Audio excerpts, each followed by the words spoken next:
4 وعدے اللہ تعالیٰ نے انسان کے ساتھ کیے ہیں اور انسان کو کبھی ان وعدوں کو بولنا نہیں چاہیے، ہمیشہ ان کو اپنے ذہن میں رکھتے ہوئے، ان کو یاد رکھتے ہوئے ان سے مستفید ہونا چاہیے، اس سے فائدہ اٹھانا چاہیے۔ سب سے پہلا وعدہ جو اللہ تعالیٰ نے اپنے بندوں سے کیا ہے وہ یہ ہے لَإِن شَكَرْتُمْ لَأَزِيدَنَّكُمْ، اگر تم اللہ تعالیٰ کا شکر ادا کرو گے، جس حال میں بھی اللہ تعالیٰ نے تم کو رکھا ہے تو اللہ تعالیٰ تم کو مزید عطا کرے گا۔ تمہارے مال میں، تمہارے ہر اس چیز میں جو اللہ تعالیٰ نے تمہیں نعمت کے طور پر عطا کی ہے اس میں برکت عطا فرما دیں گے۔ جس حالت میں بھی اللہ تعالیٰ نے تم کو رکھا ہے اس میں خوش رہو، اللہ کا شکر ادا کرتے رہو، دوسروں کی زندگیوں کو اس نظر سے نہ دیکھو کہ وہ کیا کر رہا ہے، کس طرح کر رہا ہے، کس طرح کما رہا ہے، کتنا مال اس کے پاس ہے اور میں نے اس تک کس طرح پہنچنا ہے، اور وہ کیا چیز خرید رہا ہے اور میں نے اس چیز کو بھی خریدنا ہے،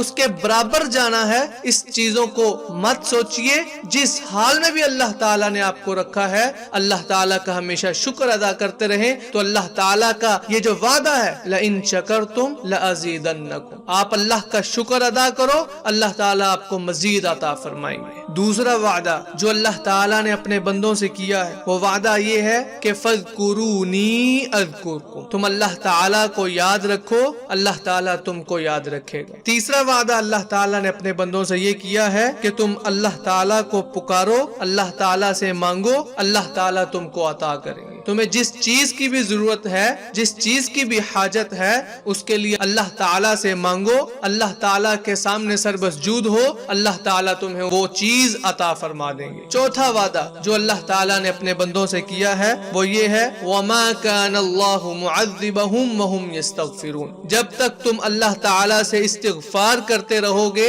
اللہ تعالیٰ تم پر کبھی بھی عذاب نازل نہیں کریں گے۔ یہ اللہ تعالیٰ کی بہت بڑی نعمت ہے، یہ اللہ تعالیٰ کا بہت بڑا احسان ہے۔ جو لوگ اللہ تعالیٰ سے استغفار کرتے رہیں گے اللہ تعالیٰ ان پر کبھی اپنا عذاب نازل نہیں کریں گے۔ نبی کائنات صلی اللہ علیہ وسلم کی اس حوالے سے حدیث ہے کہ نبی کائنات صلی اللہ علیہ وسلم نے فرمایا طوبى لمن وجد فی صحیفته استغفارا کثیرا، مبارک ہو اس آدمی کو جس نے اپنے نامہ اعمال میں استغفار کو کثرت سے پایا۔ تو اسی لیے اللہ تبارک و تعالیٰ کے یہ کیے ہوئے 4 وعدوں کو ہمیشہ ہمیں یاد رکھنا چاہیے اور ان سے استفادہ حاصل کرنا چاہیے۔ اللہ تعالی ہم کو توفیق عطا فرمائے۔